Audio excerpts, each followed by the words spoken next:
I'm very, very excited for this video. I'm just gonna get right into it because I'm so excited, okay? I don't really have much to say.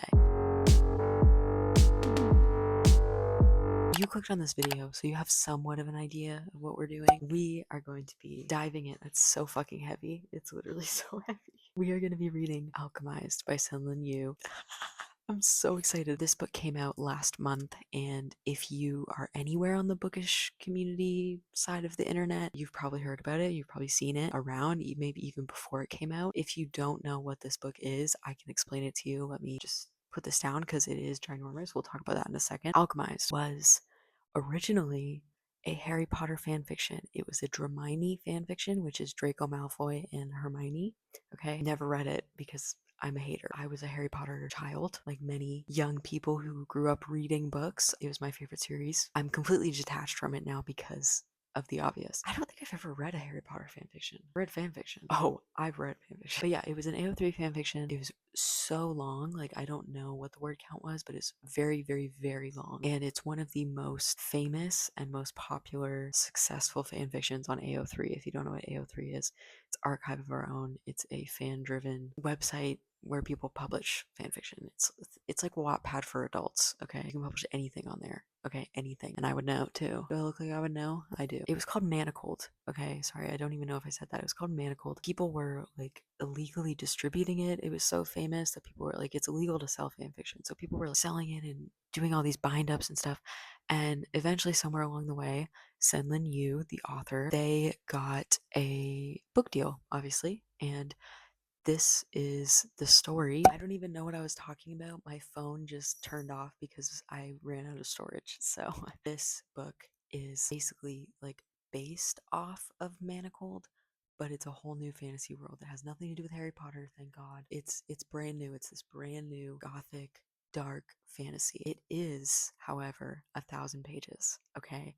It is 1,000 pages. I know it doesn't really look it. Like, I've seen books that are 600 pages that are even bigger than this. And we are going to read this entire thing in this video, okay? I'm scared. I'm terrified. I hear everybody cries, everybody screams, everybody throws up.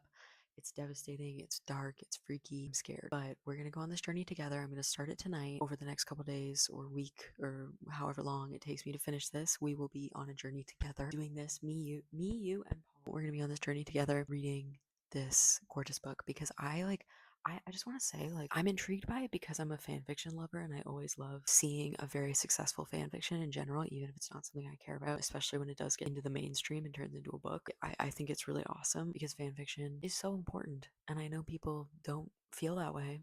A lot of people don't. Fanfiction is really important for young people to explore creativity and writing and stories. And a lot of people that never read real books read fanfiction as a kid. My curiosity has been piqued, okay? Especially after people started reading it a little bit, getting into it. I got a fresh set of zebra pens. These are my annotation pens of choice. They're the Zebra Gel Retractable, and they're 0.7 millimeters, and they're so awesome. They dry instantly, so they're really good for using in books because there's no smudging. And we are gonna, read this. But I will say, as a side tangent, I get this feeling sometimes. I don't know if this is like anybody else experiences this, but sometimes when I look at a book or I hear about a book or I buy a book, it'll be like there's like a spotlight on the book. And I have this strong, innate sense that like it's gonna be life changing to read. And I know that sounds really weird, but like genuinely, like I felt that way about The Familiar by Leigh Bardugo. That's one of my favorite books of all time. I knew it was going to be when I looked at it and saw it. I don't know why. I just did. Emily Wilde, when I first read that, I saw people talking about it and I was like, that sounds like a book that I would rate 6 stars and never stop thinking about. And it's true. Never stop thinking about it. I have a very good sense. I think it's because I've been reading for like my whole life that I have a very good sense of what books are going to be favorites and what books are going to change my life and what books are going to be, just so immeasurably important to me. And I have that feeling with this book. I don't know if I'm jinxing it, but I just have the feeling that this is going to destroy me in the best way possible. And I just have the feeling that this is potentially going to be a new favorite book. So I am going into it with quite high expectations. I'm a little nervous about that. I'm going to try to quell them right now and just like chill. I'm very excited. I'm very, very excited. So, do you want me to read the synopsis or something? Let's read the synopsis just so that you can get an idea for what it's about and then we'll get into it. I'm going to probably do updates at least every 100 pages because it's over 1,000 pages. So I'll probably do an update every 100 pages at least. In this riveting dark fantasy debut, a woman with missing memories fights to survive a war-torn world of necromancy and alchemy, and the man tasked with unearthing the deepest secrets of her past. Once a promising alchemist, Helena Marino is now a prisoner of war and of her own mind.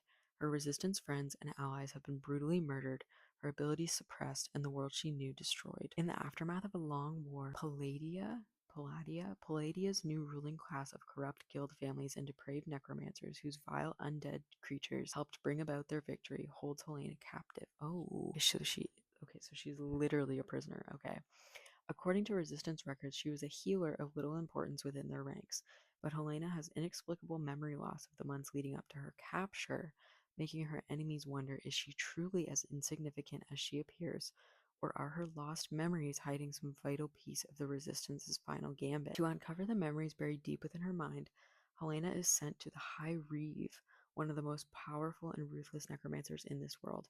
Trapped on his crumbling estate, Helena's fight to protect her lost history and to preserve the last remaining shreds of her former self is just beginning, for her prison and captor have secrets of their own, secrets Helena must unearth, whatever the cost. I'm sat.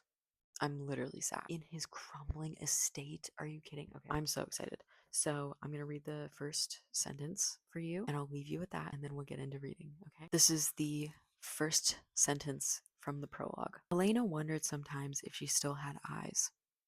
Okay, let's get into it.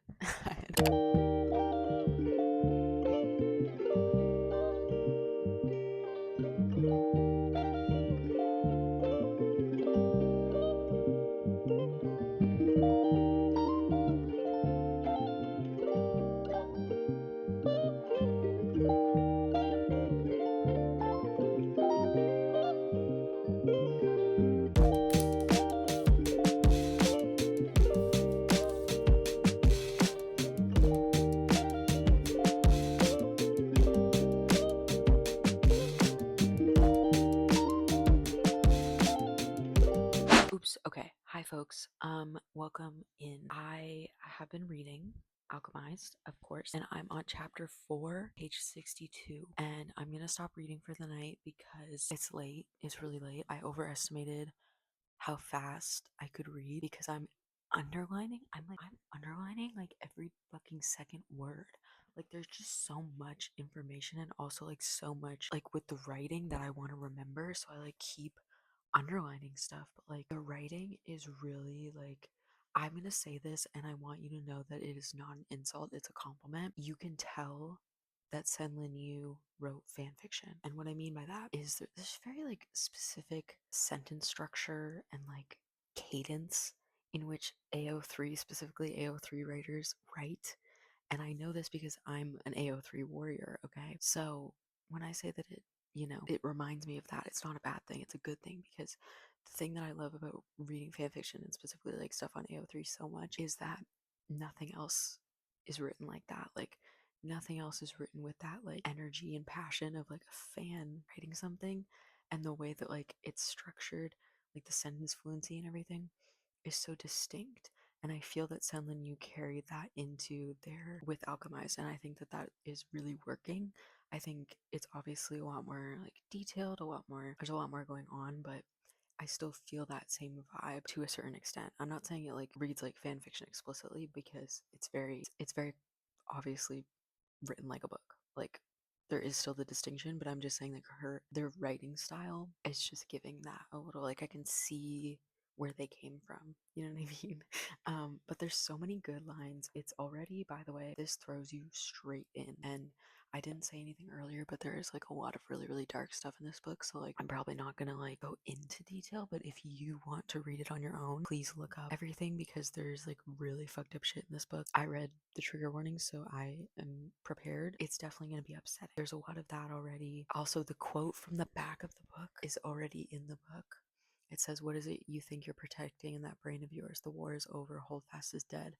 The eternal flame extinguished. There's no one left for you to save." That quote is from page 52. Yeah, I love that she immediately, like, I feel like it really, the fact that Helena instantly as soon as she realizes, okay, there's probably something valuable in my brain that could help give these people more reason to kill people like me, or like there's something valuable in my brain that the resistance wanted to keep with me, so I'd rather die than give that to them. Like immediately she's like looking for ways to kill herself and stuff. I find that that really is effective in like setting up her character.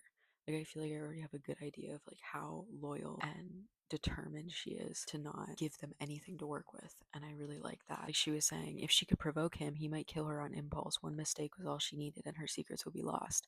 No amount of necromancy could bring a mind back from the dead. There's a lot going on. There's also some stuff that we don't actually understand yet. Like she saw this girl Penny that she knew, and she was being wheeled away in a wheelchair, and she said, "You were right. I'm so sorry. We should have listened to you." There was no time to ask what she meant. The orderly sped up and Penny disappeared. What does she mean? What was she right about? Is that something that she forgot in her fucked up memories? Like, what is that? But yeah, what else did I want to say? I think one thing that I don't know why I wasn't prepared for, but I can really like, one thing that's kind of annoying me is that I can kind of fill in the blanks when I'm reading this book. Who was who in Harry Potter? Like, who was who in Manacled? It's kind of taking me out of the story a little bit, but I'm hoping that the more that I read it, the less I'll be like comparing it and being like, oh, that's Harry. Oh, that's, you know, whoever, who that character is based on.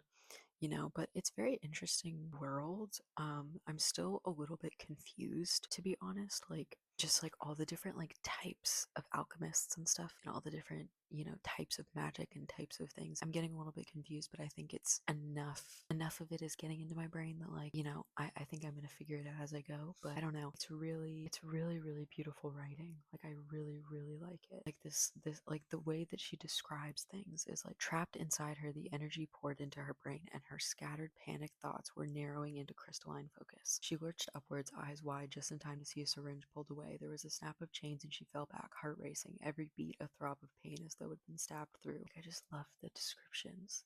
They're so agonizing. It's really make it like, I was sitting here reading this and I was reading really slowly because I was like, look at this page. I have a lot to say.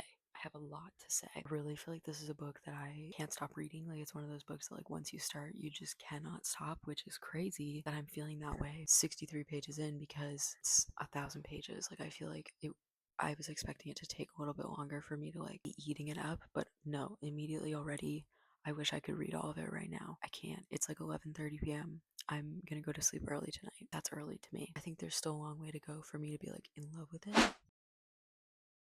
So, guys, it has been 2 weeks actually since I last filmed. So I know you're probably like, what have you been doing? Have you read the book?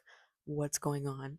I'm scared. So I basically 2 weeks ago started Alchemized, as you saw, read 62 pages and was absolutely sat. Like I was so excited. And then my life kind of fell apart.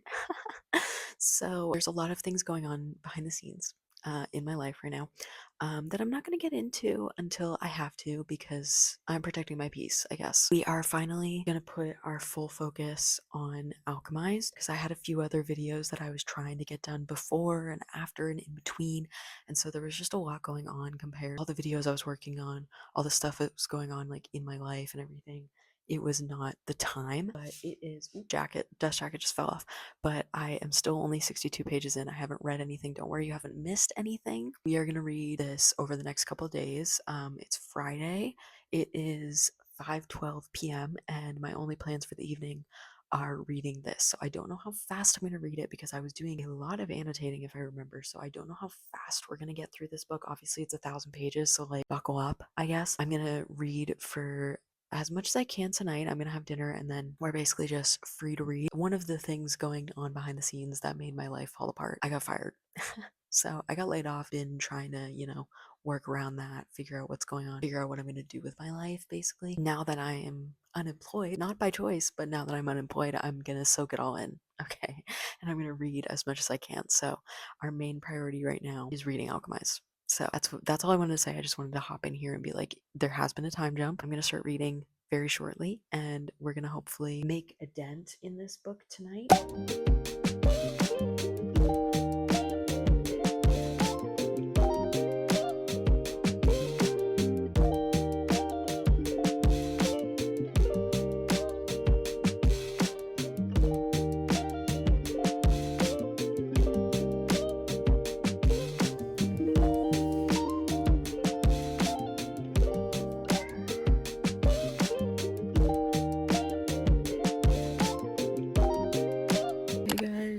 First tears of the video. Okay, this is, I'm being quiet because it's late. So we're on page 101 and Helena is like freaking out because she was in the dark. Ugh, oh my god. Farron takes her out and puts her in her room and he's like, what's wrong with you? What's your problem? And she's like, I'm afraid of the dark. And she said, she really said, I don't like places I can't see. And he says, since when? I haven't noticed you keeping the light on in here constantly. And she says, I know this room. It's the places I don't know that I can't see the end of. In the stasis tank, it was always dark no matter how hard I tried to see. And I couldn't feel anything around me, just my body floating and not moving. It felt endless, like I was nowhere. I was in there so long, I kept thinking that eventually someone would come, but she shook her head. When I see dark places and I don't know where they end, I feel like I'll disappear inside them, but this time I'll never be found. So that's a lot, right? But the part that made me cry is this paragraph is so, like, profound. She sounded irrational. She was irrational, but there was no help for it. There was a schism between her reason and her mind, a fault line shearing them forever apart. Her mind did not care whether the fear made sense, it just wanted to never go back. I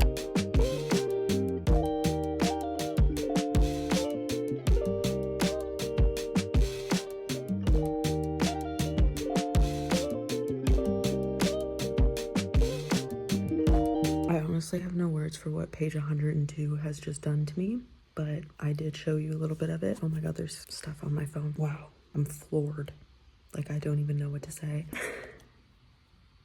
Genuinely do not know what to say. It is so guttural and visceral, and every single word is sharpened and put into certain spaces to just get you. And it just, wow. Like, I don't even know. So it's been a few hours. I did do some updating in between, but I have read quite a bit of our lovely book here today. I'm not done reading. I just wanted to give an update because I think I said at some point that I was going to do an update every 100 pages or so. So I wanted to like do a full update right now, even though I did talk a little bit, but I am on page 129. Whoa. And I've been annotating like a madman. I've been annotating like crazy. I have a lot that I want to talk to you about. When I picked up the book, I was at the part where they had only had one interaction, really. Well, actually, had they even met? I think we'd just like seen and heard about him at the point that I was at. I was on chapter 4 and she was fantasizing about killing herself. It was very, very intense. That first 75 pages was very intensely about, also, if you can hear a fan whirring, I'm uploading a YouTube video like down on my computer's on the ground. So if you can hear that, I'm sorry. But yeah, we went from Helena's growth in just the 120 something pages that I've read already is really profound. Like, she went from being hell-bent on killing herself so that nothing more can happen to the people that she loves and for the cause that she fought for. She went from that to like regaining a sense of agency and wanting to control even just the tiniest things if she could. She started, like, she was in her room, she started exercising. She was like, she needs to be able to carry herself down a flight of stairs. She starts thinking about how she might be able to kill Farron. Like, she starts thinking and plotting, and it's really amazing the turnaround she had.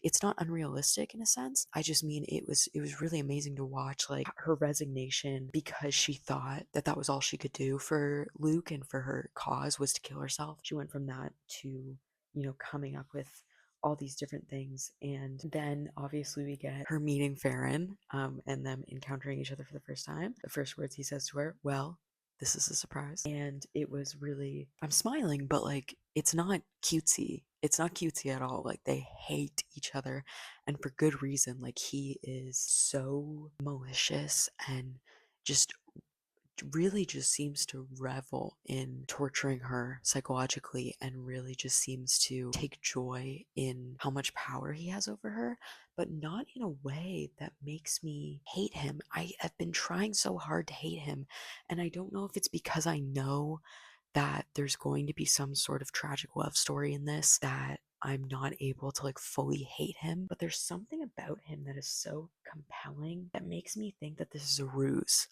that there's some degree of him not wanting to act this way, but he feels like he's already dug himself the hole and has to keep going. I don't know. When they did the first, what's it called? What is it called? Transference. When they did the first transference, transference, whatever, and he started screaming at her to get out. That was visceral. That was crazy. Like, I was genuinely like, wow. And she immediately, as soon as she regained consciousness after he started screaming at her, she goes to kill herself, and he's like, don't even think about it.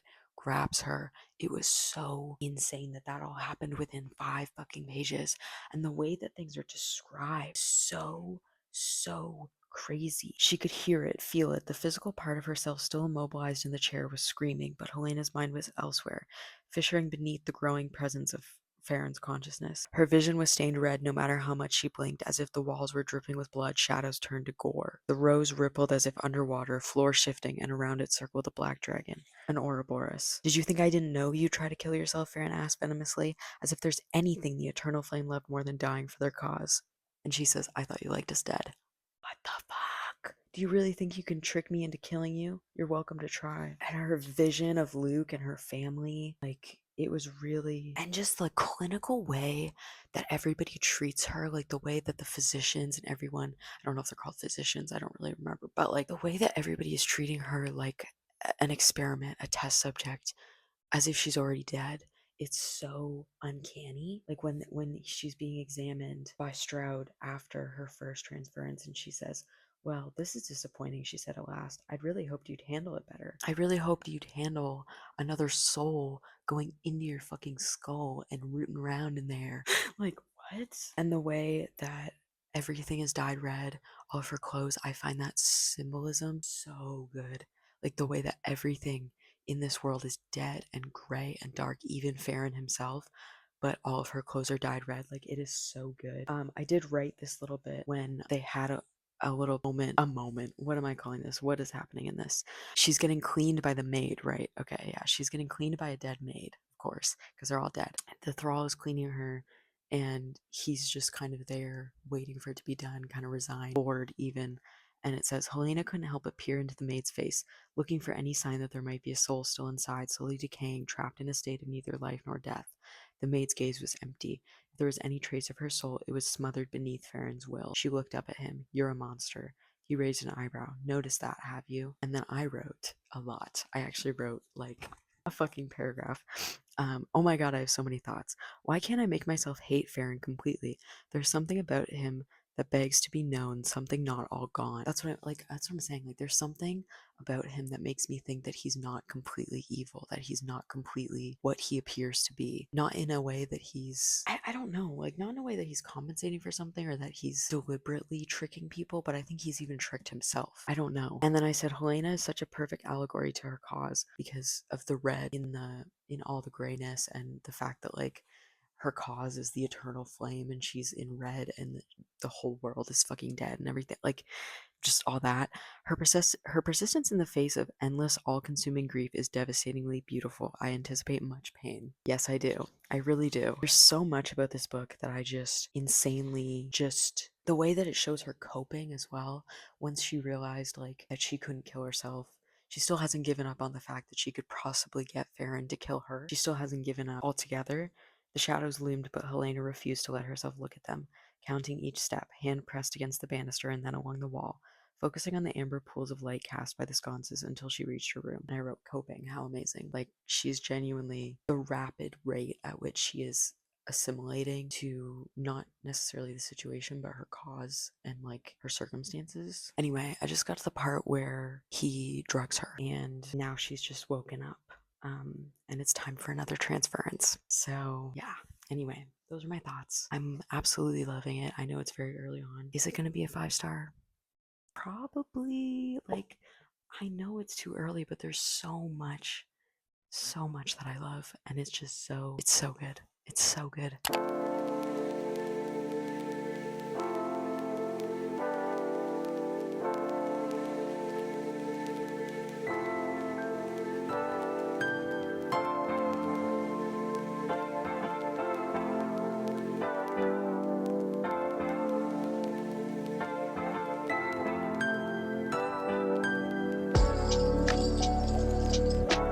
Okay. Oh my gosh. The camera is at an angle that I am not familiar with. So, it's the next day. I read a little bit more last night, and then I read a little bit this morning.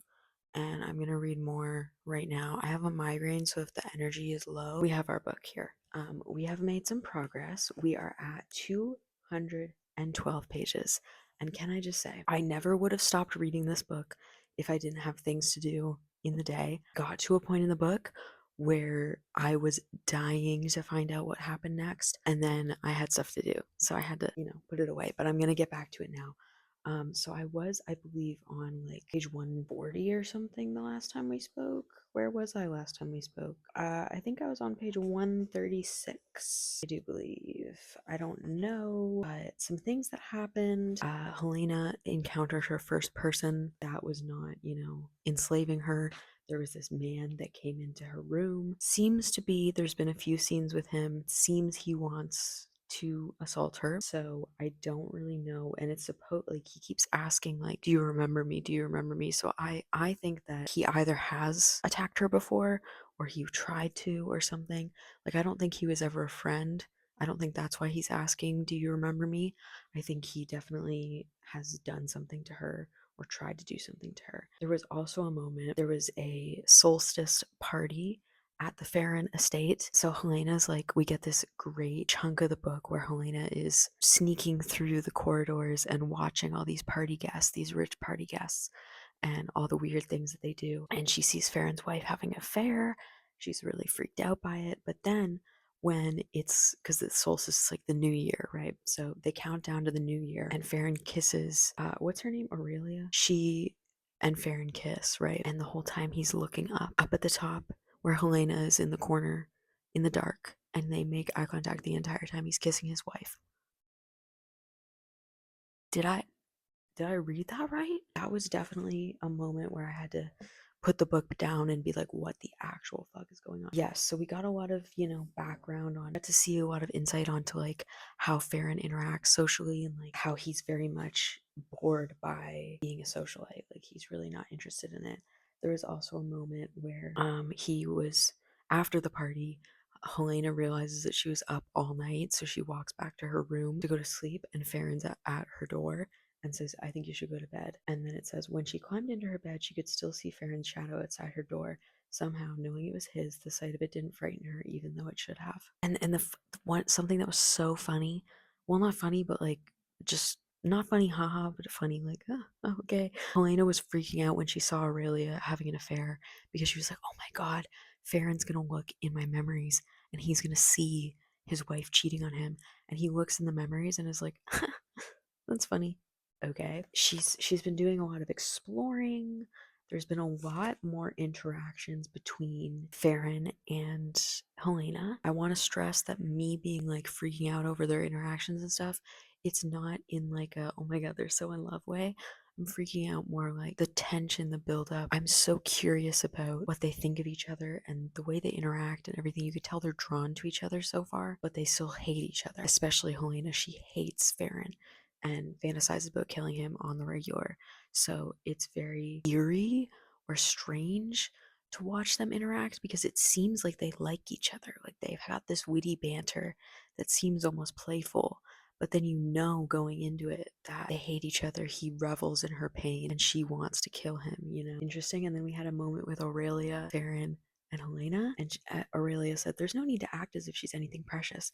I asked Stroud and she told me she was a nobody. No one's coming for her, but you're still hovering about like you're hoarding her. And then Farron said, I thought you didn't want to lay eyes on her, Aurelia. The way he said his wife's name was unnervingly intimate. If you feel that I'm hoarding her, keeping her all to myself, perhaps I should include you more. She could have dinner with us. I could move her into our wing of the house, bring her when we visit the city. Perhaps we should have included her in that solstice photo you bought. The one of them kissing. The world already knows she's mine, Farron said. His words pointed. But if you like, I can remind them.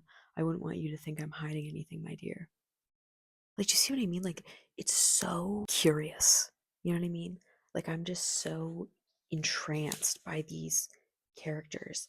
And I just wanted to say, like, how I'm saying, like, will this be a 5-star? I don't know. Obviously, it's a little early on to say whether it's going to be a 5-star, but so far, feeling this book is giving me is okay, I've read hundreds of books in my life, hundreds of books within the last just 5 years of my life.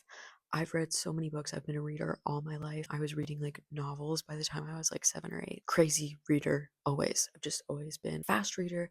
a really attentive reader. I just always loved reading more than anything else in the world. And so sometimes when I'm going through the motions and reading 3 or 4 books a week, I get kind of desensitized to the wonder of like, reading books. I get desensitized to like the joy of exploring a new story. And then every now and then a book like this comes along and I'm just completely blown away by every single sentence and every single word. And it just reminds me, it feels like I've never read a book before in my life. And this is the first time I'm experiencing this kind of story. And it's so beautiful to me. And that's what this book is giving me. That's the feeling that it's giving me, is like I've never read a book like this before. And it's just completely taking me out of all my preconceived expectations and like making me just think I'm so grateful to be able to read, to have learned how to read, so that I can read a story like this that is so gut-wrenching and inquisitive and just, it's scratching every itch of my brain, every crevice of my brain. So good. It's so good. So I'm gonna keep reading now. The part that we're at right now, there was another part that was, you know, making me want to sit down and read for the rest of the day, but I wasn't able to. Elena is sneaking around while there's another party or social gathering. And this guy, is it the same guy? Lancaster is the name of the guy. He's the guy that came into her room and was like, "Do you remember me?" And the one that I think she has a history with. Well, not a history like that, but a history like I think he's hurt her. He corners her and has her pinned down and just jabbed her in the neck with a needle, and the chapter ended. So I don't know what's going to happen, but I'm pretty sure that Farron is going to intervene. So that's where we're at, page 212. Really loving the book. Just wanted to share some thoughts with you. Okay. Okay, bye. It's actually too much for me, guys. Like, it's actually too much. I've literally only read like 6 pages. I'm not even kidding. So much has happened. She was taken by Lancaster. Immediately, Farron disembowels him and says she will never be yours. And then he has to go. As soon as he's gone, away in the city, I'm just like in shock right now. Like, what the actual fuck? As soon as he's gone, he's like away in the city doing stuff. Aurelia corners Helena and tells her this big long story about how Farron didn't even live in the house in Spirefell until Helena had to come. And she said, I accepted it. Her voice shook with resentment, until you came along and suddenly he moved in and he turned every inch of this estate upside down for you, took you out for walks and gave you a tour of the house. It was all because of you, Aurelia said at last. Eric came here because of you. Kane killed him because of you. Eric was using me. He used me so he could get to you. Why do they care so much about you? And she traps her in this room. There's banging on the door. Farron sent all the freaking thralls, all the dead bodies that he controls that are like, they're like slaves basically. They're like all banging on the door, screaming her name. She's ripping out Helena's eyeball, and Farron is controlling all of these thralls on the other side of the door, banging down the door. Oh my fucking god! I'm just like in shock that so much can happen. Like, for a 1,000-page book, I honestly thought this pace was gonna be so much slower. I'm getting whiplash. I'm scared, but I think he's here now. So...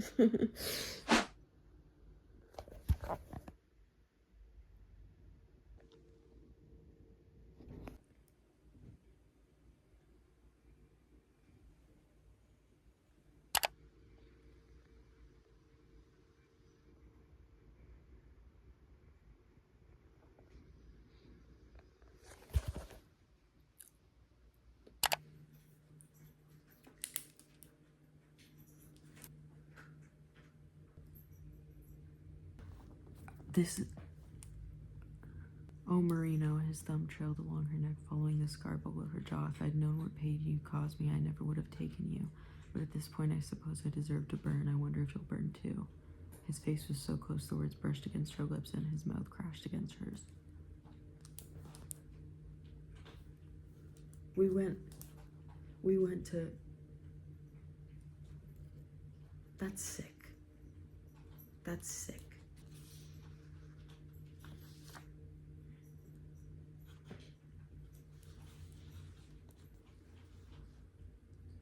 What the fuck is happening? I'm bringing you closer. Oh my fucking god. Like, I keep turning on the camera to have reactions, but like, I genuinely don't know what to say. I'm smiling because I'm just in shock. It's not good. It was a punishing kiss. He kept kissing her hard enough to hurt but not bleed, like a storm poured down her throat. Pliant and stunned in his possessive hands. Is this a joke? Like, what the actual freak? The sound shattered the quiet. What? Bro. They both froze. Farron wrenched himself away. Oh my god. As he stood. What the fuck, bro? Farron's eyes were wide with shock, his pale hair falling across his face. As he stood staring at her, his eyes developed that eerie light to them that seemed to illuminate him from within. He ran a hand across his face, combing his hair back, and his jaw tightened, rolling. A look of derision spread across his face even before he opened his mouth to speak. Before he could say anything, a sob of horror tore from Elena. Oh my.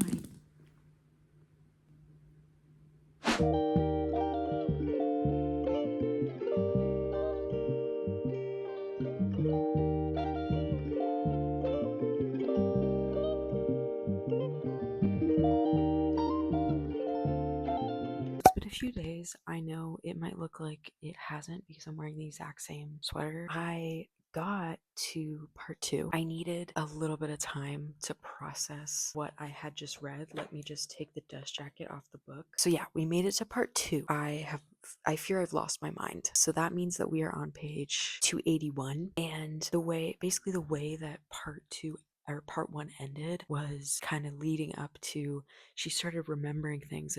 There was a bunch of memories like flashing that Helena was getting after she was told that she was pregnant. Okay, so if we backtrack a little bit, basically throughout most of the book so far, there was a lot of talk about this breeding program that Stroud, who is the physician that looks after Helena, she has like basically made this breeding program because there's not as many alchemists in existence in Palladia because of the war, because they killed all of the like resistance fighters who were alchemists, and none of them got to have children, so now there's not as many alchemists. So what's happening basically is it's really dark. They're taking like refugees and prisoners and all these women who have nowhere to go and letting these alchemist men rape them so that they can have children that will have the powers in their blood. And so this whole time, Helena's been like, thank God I'm not one of them. Like, I know living in this creepy ass mansion with Farron is really scary, but at least I'm not doing that, right? And they eventually found out that Helena is an animancer. Is that how you say it? I don't know. And she's most likely the one who hid her own memories, which they thought was impossible, right? And Stroud, because of this, she's like really impressed with Helena's portfolio, basically, and is like, you should be in my breeding program. And she lets Farron decide whether he wants to be the first candidate to basically impregnate Helena. And if he doesn't get her pregnant, she's gonna be shipped back off to where she was at the beginning of this book, which I forget what it's called. It's called Central. Central. She was gonna be sent back to Central and basically just raped by whoever. So her choice was either be raped by this man who she hates or be raped by a bunch of random men. Not a choice that anybody should ever have to make, but her and Farron, yes, that was a part of the book. He did rape her, and it was really, really hard to read. Because obviously, these are like our two main characters, and so watching this happen, it's not in like explicit detail, like as if it were a consensual sex scene. It's not that explicit, but it's really I was reading it in just complete horror, and so that's why I needed a few days to just like take a step back from this book because it was genuinely like so fucking dark. And I just wanted to make sure that I was like able to continue. So basically, we did just find out right before we got to part 2 that she's pregnant with Farron's baby. So now she's on this rigid routine where she's going out for walks, she's doing this, she's doing that, trying to make sure she stays healthy. Eventually, she is so caught up in it's I forget what really happened. She started getting like really, really sick, and having seizures and stuff. And obviously, having seizures when you're pregnant, not a good thing. And the whole time, Farron was there, like stroking her hair, telling her to keep fighting, keep living. And yeah, like, but to the point where she was at the point where she was just feverish and crazy. So she wasn't really fully registering and understanding like why is he caring so much. It was just kind of like in blurs and stuff. And then suddenly she wakes up and she vaguely remembers a few things. She wakes up thinking, I'm waiting, I promised I'd wait. And then she gets all of these crazy flashes of memories and then it's over. Part 2 begins. The last sentences, it was like falling. It was like falling. The past broke free, surging through her mind and swallowing her. And then it's part 2. So I think what's about to happen is, because I flipped the page over, and it says we're 4 years prior Solstice Eve, 1785 PD. So I think we're going to see some of her memories now that have been alluded to the whole book. So I'm really nervous, but let me tell you the plan for tonight. It's already like 10:30 p.m. I am trying to fix my sleep schedule. If you've been around, you know that I pull all-nighters quite frequently. I haven't pulled one in like a month. My sleep schedule is completely fucked up, but because I want to get some stuff done, I'm pulling an all-nighter. If it doesn't work, forget I said any of this. Don't need to get too into it, but I do have an Alani. I have a Witch's Brew Alani. I know these are supposedly like really bad for you, but I have 2 left, so I'm gonna drink them. My favorite one is the creamsicle one, the Dream Float Alani, but I don't have any of those. I just have 2 of these ones. It's very cold. Oh my gosh. And they're not my favorite. We're gonna read all night. It's like I said, it's like 10:45. We're gonna read all night and try to make some progress. I'll keep you updated.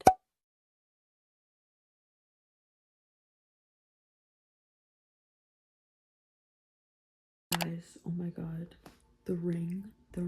Okay. Baron doesn't wear any rings. Like most of the alchemists, they like wear rings on their fingers so that they can transmute the metal. He only wears 1 silver ring, and when she noticed it at like 100 pages in, she noticed that it was handcrafted. Like it wasn't like done with alchemy. It was like this weird tarnished ring. And now we're in the past, looking at her memories from the war. I just realized you can hear my classical music in the background. I'm sorry. Oh my god, my camera is dirty. Or I'm watching one of these little ambiance videos. Anyway, we're watching their first meeting during the war. They used to meet during the war. I'll catch you up fully on it later, but like the ring, they had matching rings, and he still wears it when she's in his manor with her memory loss. He still wears it. I feel like I'm going crazy.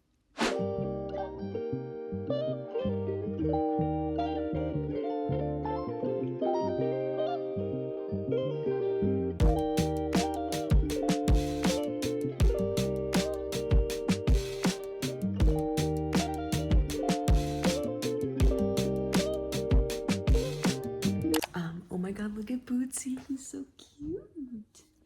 The Mr. Boots. Boots is here with me. I wanted to give a quick update. I don't really have like a lot to say, I don't think. I don't know. I'm on page 408 and things are pretty routine, I guess.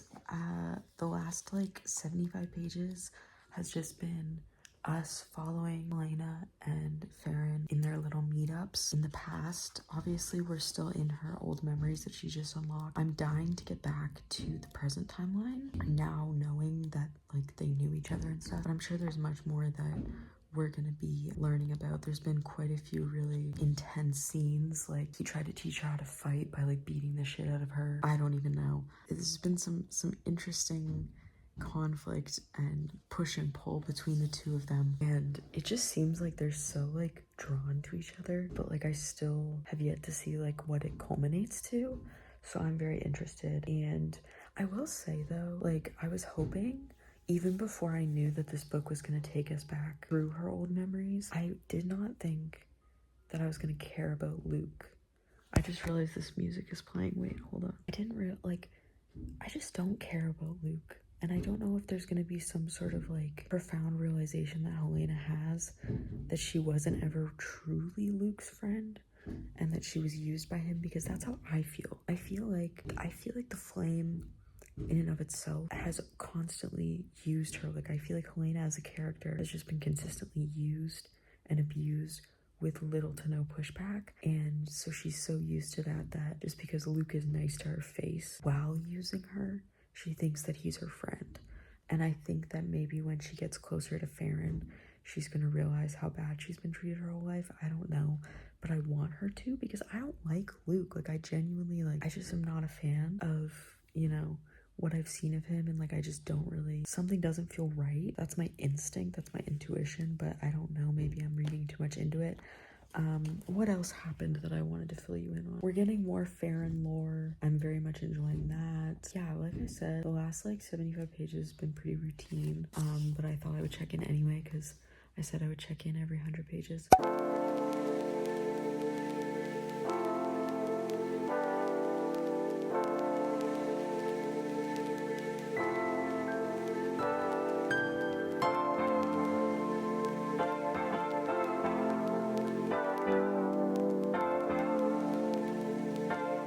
Oh my gosh, wait, why do I look kind of really good? It's been about a week since I filmed for this video, but I started reading Alchemized again today, and I only read like, let's see, I only read about 75 pages. A lot has happened.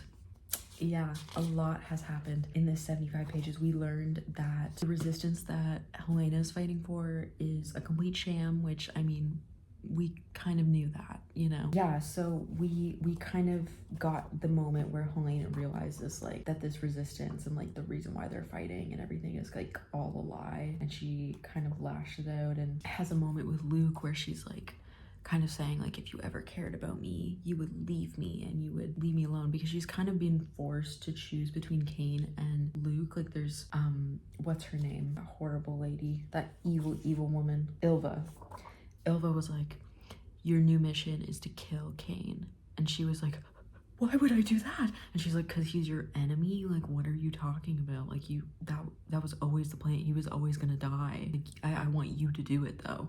And she's like, no, oh my god, no, please, like, spare him, whatever. And so now she's been tasked with getting him, let's find the quote actually, because it was quite good. If you can present Farron on his knees, crawling, willing to do anything within a month, I'll let you keep him. Then she shook her head. But be honest with yourself. There's no such thing as loyalty in his kind. The Farrons are as corruptible as their resonance. 1 month, Marino. And I wrote down on that page, oh my god, I'm so scared. Because I am, oh my god. Sorry, this is really incoherent, but I think this whole vlog is. She's like got 1 month to like basically choose like how she's gonna play this, because she doesn't want to kill Cain. Like at this point, she's kind of realized that she's got a certain tenderness to Cain. Oh, that's gross. Anyway, she doesn't want to kill him, you know? Like at this point, we know she likes him. She's fond of him. Then we get this moment, the last pages that I was reading. Her and Cain have been, you know, training amidst all of this, that he's been training her. He got her these like personalized knives that she can transmute and everything. And, you know, everything's all hunky-dory in his eyes.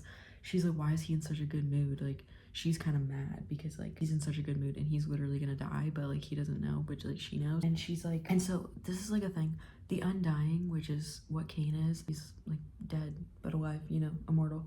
They have a talisman inside of them, so to kill them you have to reach inside their chest and pull out this talisman. So she's sparring with him, he's training her with wooden knives and stuff, and practicing her form, and she gets to where she's got her hand on his chest where the talisman is, just because that's the position she was in. She wasn't even gonna try to kill him. Just like that, he said, panting, just push in, it's right there. She looked up sharply. He was watching her, making no move to stop her, waiting. Her smile fell and she stared at him in horror.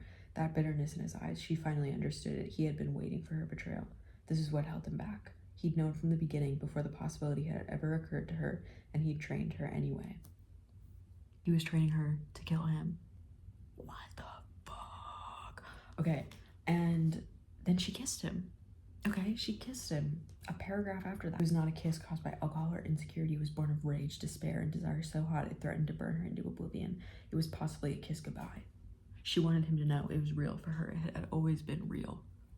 Things kind of, from there, things escalate. It was such a weird scene. Like, I didn't think that their first time together in this timeline would be as, like, brutal. Anyway, and she's, like, dissociating. Like, she's like, get me out of here, while they're having sex. And it's like, what's happening? But she's like dissociating, but also, like, thinking about how much she doesn't want him to die, and like realizing how much he cares about her. She forced her eyes open, wanting a glimpse of what he felt in that moment. Even now, his jaw was tense, his expression guarded, his mouth held in that hard, flat line, but his eyes, she could tell he was hers. The realization broke her heart. Heat came to life inside her, her sense of control untethering as it threatened to engulf her, but shame and guilt rose equally quick, cold and bitter as seawater, until she was on the verge of sundering. He realizes that she was a virgin, and he's like freaked the fuck out. This guy is so weird, this man. Like, 1 minute he's like losing his fucking mind, angry, then he's terrified, then he's like, what? Like, I can't keep up with this man. But he gets really upset that she's a virgin, and oh my god, that actually ruined my day. He said, his voice failed him. I would have been gentler if I had known. I don't know what that was supposed to convey, but that's how I felt. She didn't understand why it mattered, why this was the line he'd drawn. Me neither, Helena, me neither. And then he goes on this big rant, which I had to stop reading in the middle of because I had to go run errands. So this is where we're at. This is where we're at. I will read you his rant and then I will get back to reading. So, oh, by the way, we're on page 574. So he says, where do I even start? So he explains that he picked her as his like caveat in the deal with the resistance because he just remembered her name and he just needed like an unsuspecting, innocent, malleable person. So he picked her because he remembered her name when they were on the exams. They always said this in this book, like Kane and Helena were always like number one and number two on exam lists. So he remembered her name. He said, I thought it would be funny watching you try. Oh wait, no, let me start over. As if I would betray the high necromancer for you, I knew they'd send you with instructions to try and play up the obsession I was supposed to have, to ensure I wouldn't get bored or change my mind, but I wasn't worried. You were no one, just an awkward shadow behind Holdfast, following him like a dog. I thought it would be funny watching you try. He looked away from her then, his face twisting. But he shook his head. It doesn't really matter. You outmaneuvered me, or maybe I'm just too tired and grieving to keep pushing you away. You won. He met her eyes for a moment, his expression bitter and derisive. Well done. Then he went and leaned against the wall, shutting his eyes. Helena watched him skeptically. It's over in ways in which it has never been before. I'm halfway through this book, and I have hours of footage. I'm never gonna make it out of this video. I'm gonna die here. Anyway, let's get back to reading.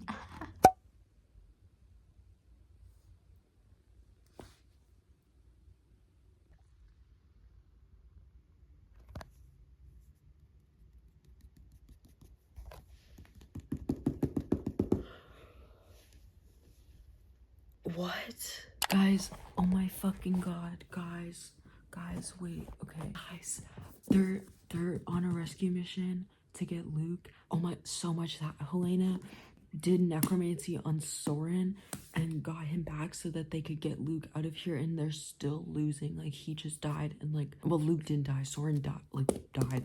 Like, she's being like tortured by Blackthorn, and then this figure comes out. Is that a name? Yeah. And then this figure comes out and it's like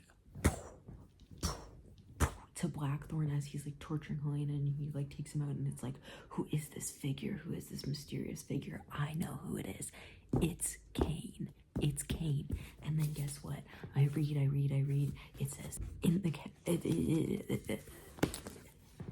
it was Kane. There was no mistaking that brutal efficiency. She'd never seen him fight. There was no mistaking that brutal efficiency. He was as deadly as she imagined. The momentum of one kill led to the next. Bodies fell like stars. It wasn't combat, it was slaughter. Oh my god. It was impossible that he ever fought to his full potential before. If anyone had ever fought like that, everyone would have known about it. You idiot. When he reached Helena, his eyes were burning with rage behind his mask, glowing bright as molten silver. You idiot, he said, and dragged her up out of the water, crushing her heart against his chest. Holy shit. Are they gonna die? Wait, what the fuck? Kane, no. Kane, shut up, he said. Wait here. What? Wait here. Save my fucking friends. Okay, they're breathing. Okay. Can't leave them, she rasped, trying to pull free. Shut up. You can't leave them. Bring them or I won't go. What the fuck?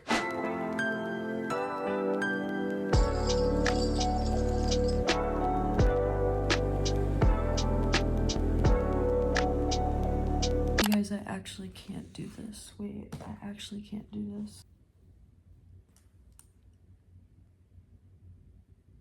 This is yours. This is how it's supposed to be. Let me give this to you now. Oh my god.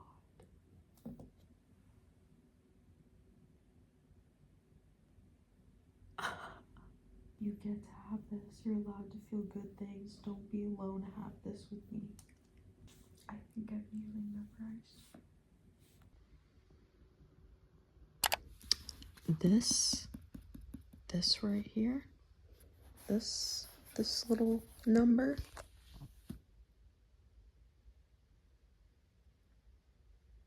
Hi everybody, it's been a night. I was reading last night. Can you see Miss Kitty? Can you see her? She's very cute. Anyway, I read like 200 pages yesterday, and tonight, well, we'll get into that, but I wanted to give updates on where we're at. So let me just take off the dust jacket. We are currently on page 692, okay? And I actually can't do this anymore.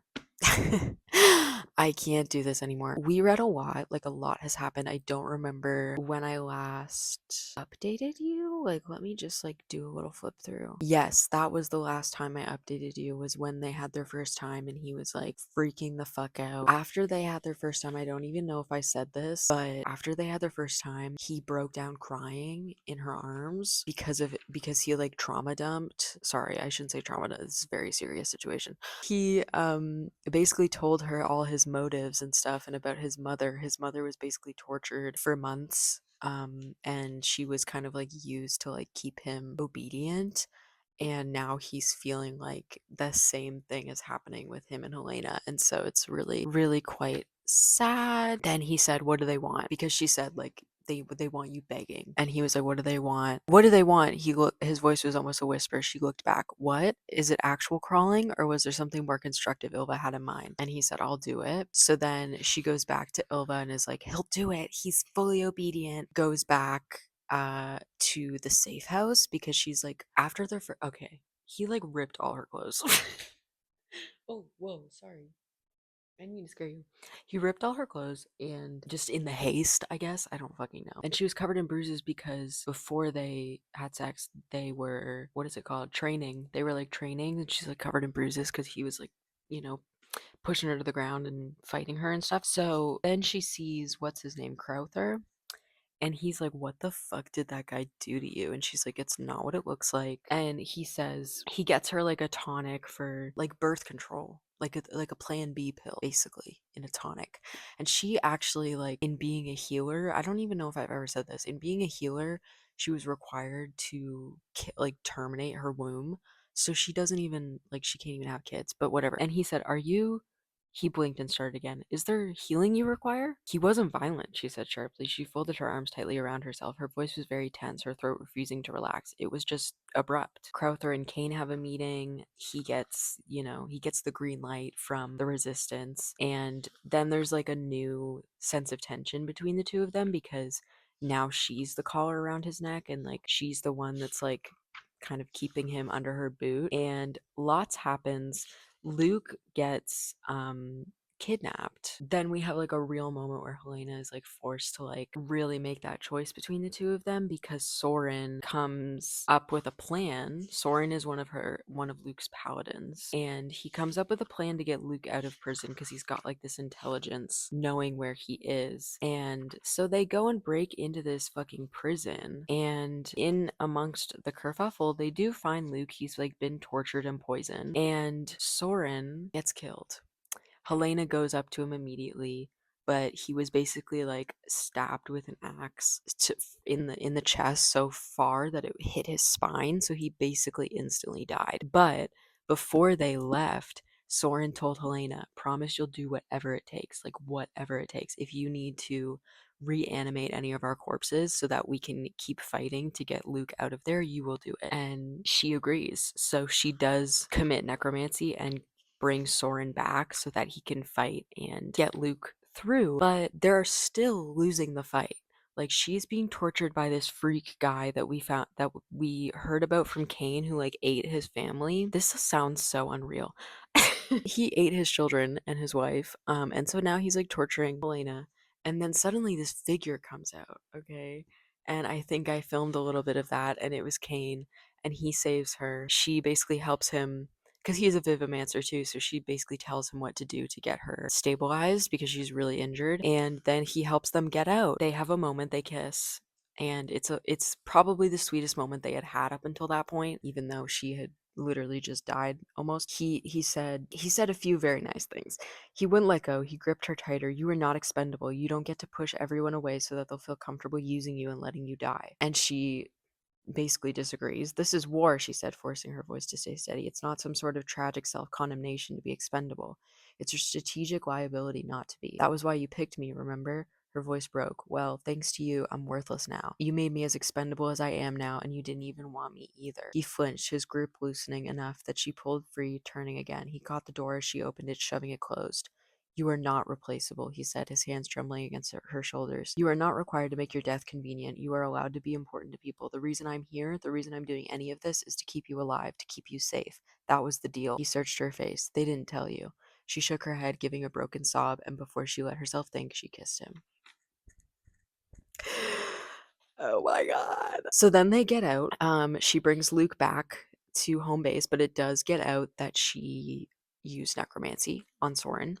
They change the narrative though, thankfully, but it's still like a rumor circulating, and Luke does find out. He hates her, basically. And so she's so brokenhearted, so at a loss for what to do, that she goes to the outpost, and she immediately, as she gets to the outpost, realizes Kane told me never to come here unless it was an emergency with the resistance, so he's gonna get in trouble. And as soon as she's like saying that, he is there because he has eyes, literal eyes in the in the building to watch her. And he basically finds her in a state of shock because she had never done necromancy before, and I guess because she knew Soren and stuff, it was so traumatizing that like she has his memories from him being dead and being ripped apart by the dead bodies that were fighting them. They have a moment, they have this beautiful time that literally ruined my night. It's so I filmed a lot of it. I don't want to go too into it. It was just so it was so perfect, and it was like their real first time. Like it was really like making amends. Finally, like they're together in a way that actually feels like they're together, you know. It was really beautiful. Immediately she wakes up, but she thought it was a dream the whole time because she was like in shock.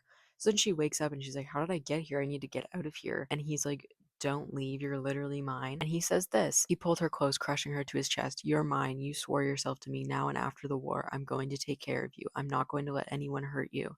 You don't have to be lonely because you're mine." And that is just too much. So they have a sweet morning together for the most part. They do fight a little bit, but you know, whatever. She leaves because she has to go back. She has to go back to the resistance. And he's like, "You don't have to go back to the fucking resistance.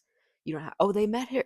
We met his chimera, his little creature that they flew on. That was a whole thing. Anyway, but yeah, she leaves again, and it was there was this part where he was saying like, "You're not doing any good being a healer. Like, what's the point of this fucking war? Just give up and come to me, and we can just be together, and you don't have to worry about Luke or the resistance or anything." And basically says like, the universe, it doesn't matter. The universe doesn't care about you, whatever. And Helena says something that really spoke to me. She said, "You're wrong because I'm part of the universe," she said. "A tiny piece, I admit, maybe never an important or mathematically significant one, but still a piece. You and I are not separate from it. No one is. It matters to me, everyone who's died and everyone who will and everyone who suffers. As long as I exist, I will always care." And that was quite something. He still is like grabbing her, trying to be like, "Please don't leave." She pulls free. "Be careful, Kane, don't die." So anyway, now Lila is not a paladin anymore because Luke was in love with her and compromised himself, and so they had to punish Lila instead of Luke, which makes me want to rip my fucking hair out. I hate Luke. Like, I'm sorry, but I just hate him. He doesn't care about Helena. Like, he just sees her as usable. And I feel like that's so evident, but because we're from Helena's point of view only, it's a little bit ambiguous to the point because she so believes that he cares about her, but I just don't believe it. Anyway, we're on chapter 54. There's about 150, 175 pages left of this part in the book, and then I believe we are going back to the present timeline where she's got her memories stolen and everything. We'll be going back there. So my plan for the evening is to finish the book. But as we know, with me, I very often say that I'm going to finish a book in one sitting and then I don't. So we don't know what's going to happen, but I am going to try my best to finish it. It's like 6 o'clock. I'm going to try to stay up and finish it. I really don't think I can fall asleep still being in the middle of this book. Like, it was so hard to fall asleep last night because I was just like, I want to keep reading. I'm just so excited. Okay, this book is so important to me. Like, genuinely, like, I feel like I haven't done like a debrief on like what I think of the book so far. I've just been like telling you what's happening in a while, but this book is genuinely like so incredible. Every single page is packed with emotion and energy and so much thought, and it just blows me away every single time I'm reading it. Like, I'm just blown away. So I'm very excited to potentially finish it tonight. As I said, we're on page 692, so we've got about 350 pages left, a little less, I think. And yeah, we're in the living room. We've got our cats. We've got Miss Kitty here, and Boots is somewhere around. Let's get into it.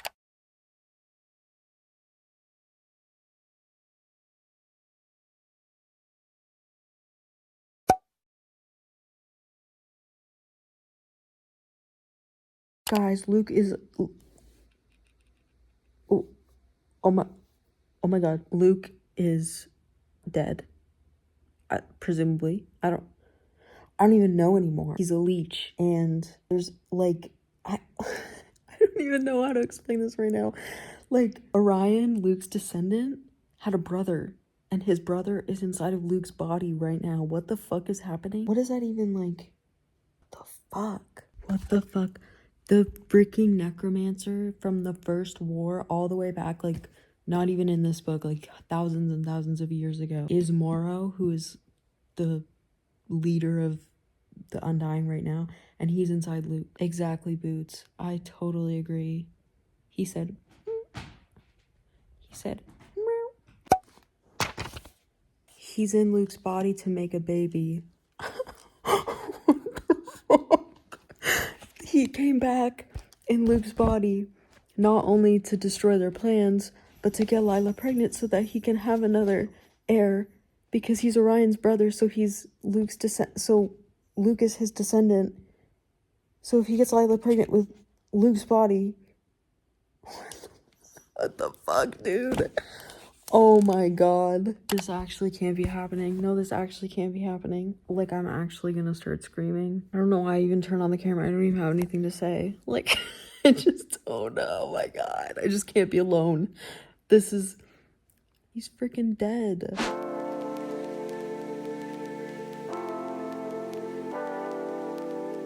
I know I look a mess. It's because I'm going through it. Why am I like gonna cry? This book. Okay, let's just listen. Okay. I'm just in shock right now, bro. I can't even get it together. Okay, get it together. You're a YouTuber. You're a YouTuber. Oh my god. Okay. So I got to part 3. I got to part 3.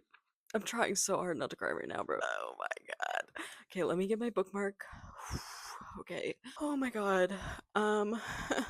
I'm not gonna cry. It's not gonna happen. I don't like crying on camera. It's just not gonna happen. So, where were we, guys? Oh my god, so much has happened and I don't even want to think about it. Guys, it's sick. This book is. I can't even fucking see. I'm crying. Okay, wait. Where was I? When did I last update you? Oh my god. I don't know if I talked about this yet. Let me just try to. I'm just gonna try to start talking. I don't know if it's gonna be cohesive, but I'm like literally. This book is genuinely like fucking me up. Like this book has wedged itself inside my brain and is taking no prisoners. Okay, I'm very. I don't know. I'm like hot. Oh my god. Okay, but there was like so because of the like what is it called? There's basically like what do they call it? An array. There's an array in Kane's back. This has like been a thing. There's an array in Kane's back, like carved into his back with metal and stuff implanted into his body that is slowly deteriorating his mind and making him reduced to these, I think, 7 words.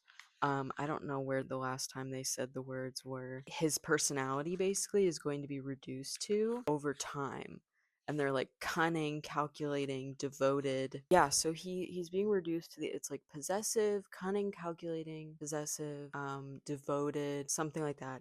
And because of this like deterioration and stuff, the way he acts towards Helena is like completely distorted, which was the plan of like the resistance was planning to like use that, but almost like a compulsion. He, when they're together, pulls her close and says, don't worry, I'm always going to come back to you. I'm always going to I'm gonna keep you safe. I'm gonna take care of you. He says it over and over and over again. It's genuinely horrifying because he just like says it over and over and over again. And so there's like, oh, I found them. Calculating, cunning, devoted, determined, ruthless, unfailing, unhesitating, and unyielding. And this is what he says. I'm going to take care of you. I swear I'm always going to take care of you. He says that over and over and over again. And when she like comforts him and tells him like, yeah, I'm okay, I'm safe, he'll just start whispering it or mouthing it so that she doesn't get upset from hearing it. And it's like genuinely, like when I was reading that part, I genuinely could not move on. I genuinely could not move on.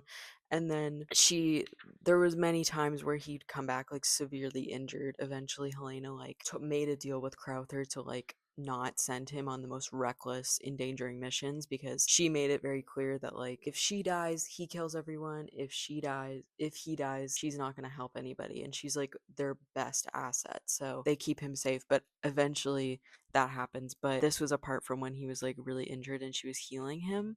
There was like, wait, she'd only let herself cry over him when he wasn't conscious to see it. She gripped his hand in hers, trying to fix him. I'm sorry, I'm sorry, I'm so sorry, she said over and over. On the long nights, Amaris, the chimera, would curl up behind Helena, nuzzling at Kane's limp hands. Helena would sit, tracing her fingers along Kane's face, following his every heartbeat and promising, I'm going to take care of you. I promise I'm always going to take care of you. So why not just shoot me with a gun? But anyway, lots has happened. I'm not going to go over all of it, but basically we got our answers as to the last few puzzle pieces came into place. We found out about the first necromancer and how Morrow is him, and he was inside Luke and made an heir so that he can also steal the heir's life force so that he can live forever. This book is fucking crazy. Like, this book is genuinely crazy. Everything goes to shit. The resistance loses, and Kane's like, okay, you promised me that if they lost, you would get the fuck out of here, so I'm sending you away. You're getting out of Palladia and you're leaving. And then she's like, no, you have to save Lila, because she promised Luke. When Luke died, he came back to himself the last couple minutes after he died. He wasn't Morrow anymore, so they had their goodbye. And he said, promise you'll take care of Lila and the baby. So she's like, I have to get Lila out. He gets Lila out. He blows his fucking cover. Helena's raging. I'm raging. I'm crying. He's like, okay, but you said you would leave. You said you would leave if I got her. So I got her. She's like, well, now you're gonna fucking die because you blew your fucking cover, you fucking idiot. Jesus Christ. So anyway, basically what happened, the final puzzle pieces, she got whatever his name is. I don't fucking know what his name is. She got him to bring stuff to her to make bombs. She made bombs. She blew up the West building, whatever it's called, that lab, the Westport lab. That was something that they were still wondering after when she came out of the stasis tank at the very beginning of the book, before like in the present timeline. So we found out that she blew up that hospital, that like experiment lab, because that was where Kane blew his cover. The way he blew his cover was he signed these papers, signed in and out to visit someone, and it was Lila. He signed in and out to go get her and killed everybody on that floor. So he knew that once they figured out that he was the only one that had left alive, they would come for him and kill him. So she blew up the whole fucking hospital. And while doing that, she gets captured. We find out who Lancaster is. If you remember, Lancaster was the weird guy at the party at Spirefell that was like really rapey towards her. He's been rapey towards her. So we found that out. Mandel, the freak that she is the one that puts Helena in the stasis tank, and Helena in the stasis tank is still conscious because Mandel did that to her. She wanted her to suffer. So while she's just laying there in the stasis tank paralyzed, she uses animancy to get Kane out of her memories. And she left him a note when she went to go blow up the hospital because she wasn't sure that she was going to be back. And she's not back. He's going to come back. He came back and she was gone. And all that he had was a note and a dagger. And he doesn't know where she is. So this whole time, until the beginning of the book starts and she comes out of the stasis tank and they find her, he thought she was dead. What did he think? He doesn't even know what happened to her. He thinks all this time that she just like left out of spite and died or something. And then she's in the stasis tank, she's floating, and then I can't even talk about it. She's she's in the stasis tank trying to undo her memories, and then she feels this burning feeling, and she can't feel anything. She's paralyzed in this tank, but she feels this burning feeling, and she looks, and it's the ring that they communicate with. It's burning over and over and over again because he's trying to find her. The burning came again, cutting her panic short as she tried to place where the sensation was coming from. She knew that feeling. Her left hand was burning. The ring, her heart stalled. Kane, he'd come back and found her gone. She told him she'd be waiting, and she wasn't there. The ring burned again and again and again. He was looking for her. He'd come for her. He always did. She had to forget. If she remembered and was interrogated, Kane could not be found. She couldn't think about him. Trapped, frozen, without use of her hands, she could only draw her resonance inward. She counted, she made routines, she tried not to remember. If Kane found her, he'd understand. She could wait. Hold on, you promised you wouldn't break. Boom, part 3. What the fuck? I've genuinely never felt so emotionally fucked reading a book. Like, it's so over. Anyways, guys, we're on part 3. We're back to the present tense. We're back to the present day, where Helena has just remembered the last 500 pages of events that we just read. And I keep thinking about the first 250 pages of this book, where we had no clue what had happened between her and Kane. We obviously knew something. They had a history as the reader. At least I did, because I knew that that there was a romance in this book. Like, I knew that there was something gonna happen. Something was gonna happen. I literally can't even talk because I'm in such shock. But like, it's so fucked up. He had to assault her while she hates him and is afraid of him and doesn't know who he is. And he knows everything that's happened between them. And he has to torture her and look into her mind and force her to do. Oh, it's so over. It's like, it's actually over in a way that has never been over ever in the history of the world. So that's how I'm feeling. Let's read part 3. It's 1 a.m., by the way. Did I say that? It's 1 a.m. But I'm on the grind. I can't stop, won't stop.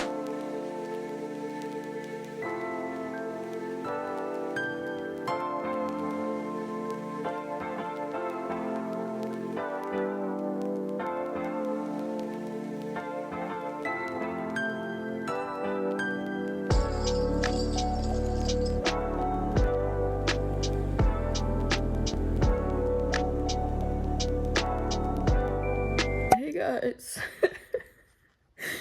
Hey guys. Anyways, I'm still not even done, bro. Like, it's like 5 in the morning. I'm on page 964. So over. Hey guys, I've been crying for the last like 5 pages straight. I don't want to talk about it, but the sun is literally rising. The sun is literally rising, and I still have 29 pages left. And I can't do this. Like, I so cannot do this. Like, they're just like...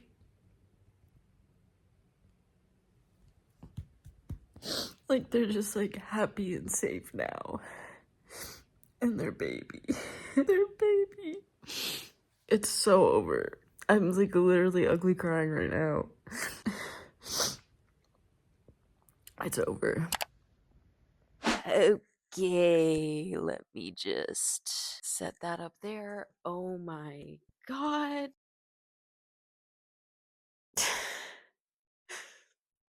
I don't even know what to say. I don't want to say it because then it's true. I finished Alchemized. And I think it's one of the best books I've ever read. Wow. Um, it's so incredibly fucked that after all of this, we get a happy ending, but like, to what end? Like, they're safe. Like, all I wanted reading the entirety of this book was for Helena and Kane to make it out alive. Like, I just wanted them to be okay so badly, especially Helena, especially in the beginning. All that, yes, I agree. That's a cat, if you can't tell. All I wanted was for them to be safe. I didn't even care if they were happy in the end. I just wanted them to be alive. And I was so expecting the end of this book to be like a sad ending, like a they're alive but at what cost. But it really wasn't. It was very much about it was very much about finding a life outside of your pain when it's all you've known, you know? And okay. Sorry. I feel really weird about crying on camera because I don't even cry in front of real people. Like, I literally don't do that. So, like, this is really weird for me. But this book genuinely, like, it's just so about, like, the perseverance of the human spirit amongst the most unimaginable suffering you have ever seen in your entire life. You will still have a will to survive, and once that survival has been obtained, like, you get to live. And what the fuck do you do with that after all you've been doing your entire life is survive and just make it to the next second? They just don't, like, and it's not even like a happy ending. Cain is still subject to the array. Like, they'll always be ruined because of it. Like, Helena's heart stops if she even feels a little bit nervous, and Cain is like fucking possessive and crazy and thinks that his daughter is gonna disown him at any second if she finds out more about what he did. And like, that's the ending if you put it in like more severe terms. Like, that's where we're leaving these characters, but they're happy and they're safe.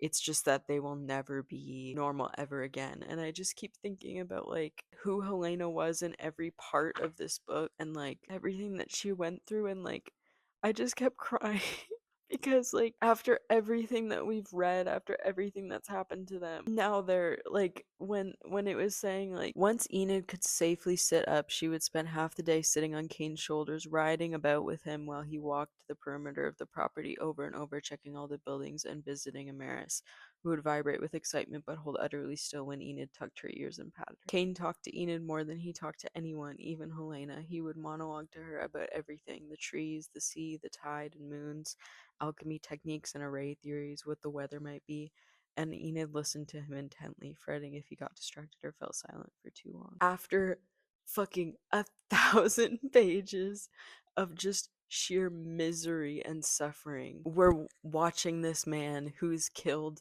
thousands of people, thousands and thousands of people, talk to his daughter about the moon. I just can't do it. Get me out of here. I just can't do it. Like, I don't know how to like end this video. Then this will be over. Like, then I'll be like, I'm done the book. If I end the video, then I'm just done. And I don't want to be. I want to live here. But here is so evil.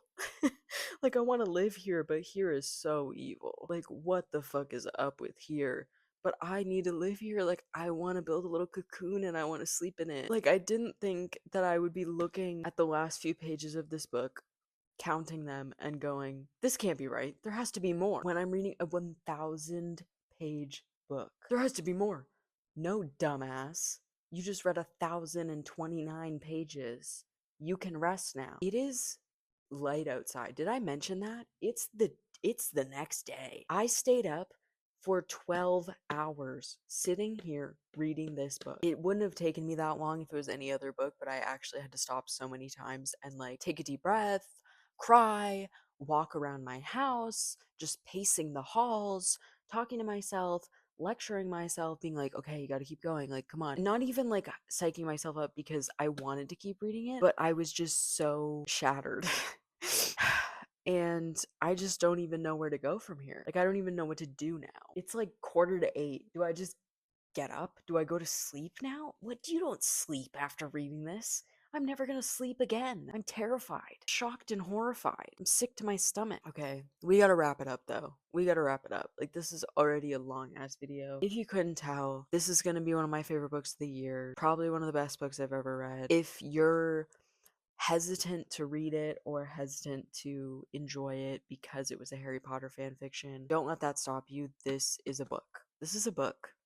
It's not anything to do with that. I found myself comparing each character to who I thought they were and stuff at the beginning because I was a Harry Potter fan, so like I know who everyone's supposed to be. But that quickly diminished. Like, this is a book. This is a whole ass book, and it's one of the most beautiful and heartbreaking and incredible persevering stories I've ever read. And I don't know what I'm gonna do now. Thank you for coming on this journey with me. I'm sorry for what you've been exposed to in this video. Thank you for coming on this journey with me.